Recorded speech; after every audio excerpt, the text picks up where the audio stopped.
India's public healthcare system was tested by the onset of COVID 19. Now that a vaccine promises to bring the end phase of the pandemic, it's time to take steps to make system more robust and dynamic to cope up such shocks in the future so that the country can reliably deliver its healthcare to its 1.3 billion people, particularly the two-thirds who live in rural areas. To know how the public health system and its beneficiaries have fared in the pandemic, Microsave Consulting, which is a firm, surveyed low-income households in the states of Odisha, Bihar and Uttar Pradesh, and these states have the worst health indicators in the country. Almost all the households they have surveyed fall below the government's poverty line, and their average monthly income was around 9,800 rupees. They also surveyed community health workers called ASHAs or accredited social health activists who act as an interface between the community and the public health services. One outsized impact of the pandemic was that routine primary health care and basic family planning services were not available for some time, and on March 2020, India went under a nationwide lockdown to curb the spread of novel coronavirus. Following this, local healthcare centers were either shut or were lacking medical staff, and many hospitals and medical workers were dedicated to treating patients with COVID-19. Microsave Consulting study, 70% of ASHA workers said that existing resources like doctors, nurses and other paramedical staff, referral transport like ambulances, etc. had been reallocated to the healthcare centers treating the virus, and outreach services like village health, sanitation and nutrition day were also interrupted. To prevent these issues, policymakers need to reallocate more assets and redeploy existing resources. Additionally, in a future pandemic, some medical hospitals should be dedicated to pandemic care, but others should be left alone to carry out their routine services.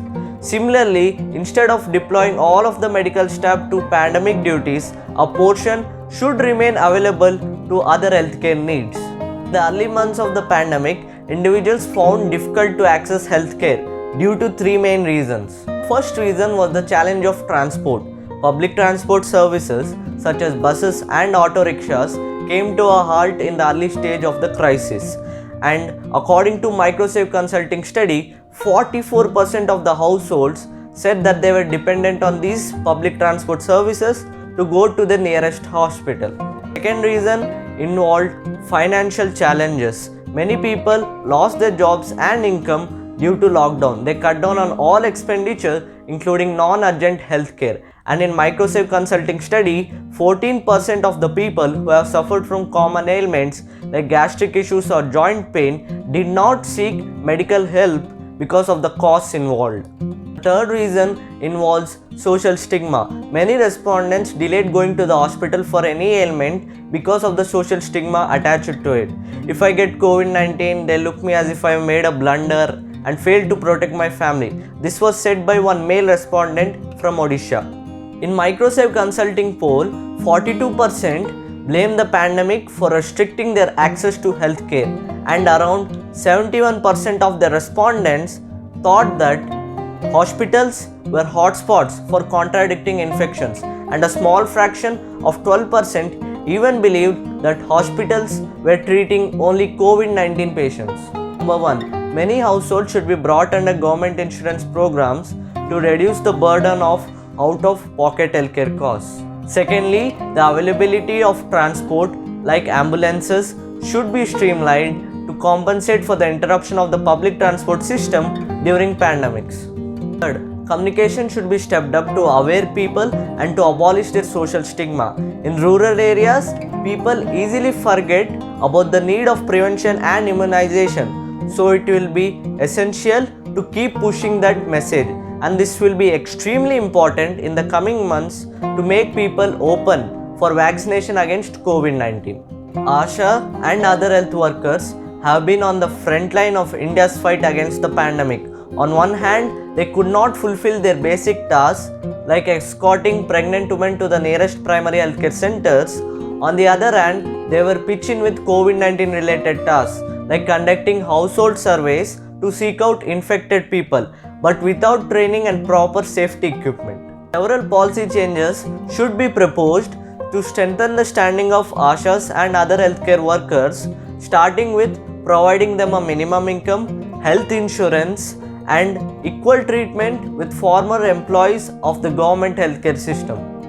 Financial Minister Nirmala Sitharaman ma'am presented the union budget on Feb 1st, and here are some key highlights for the healthcare sector. Budget proposals rests on 6 pillars, including health and well-being, financial and physical capital. Indian Finance Minister, who began her speech by acknowledging the frontline workers amidst the global coronavirus pandemic, said a new centrally sponsored scheme called PM Atmanirbhar Swasth Bharat Yojana will be launched with an outlay of 64,180 crores over 6 years to improve primary, secondary and tertiary healthcare. The total budget outlay for healthcare is rupees 2.24 lakh crores, which is being said as an 137% increase from last year. Sitharaman ma'am said that 17,000 rural and 11,000 urban and wellness centers will be set up, also integrated public health labs in each district.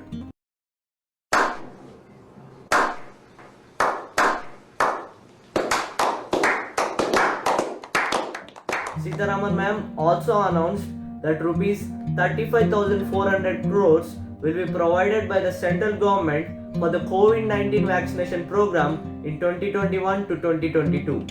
The COVID-19 pandemic has taught India many hard lessons about the gaps in its current healthcare system, but in the process, it has highlighted some promising potential solutions while focusing the attention of policymakers and other players on the need to plan for future pandemics and other emergencies. Government has made several efforts to address the shortfall in the public health system through schemes like Pradhan Mantri Jan Arogya Yojana, National Medical Commission Act 2019, Ayushman Bharat, etc.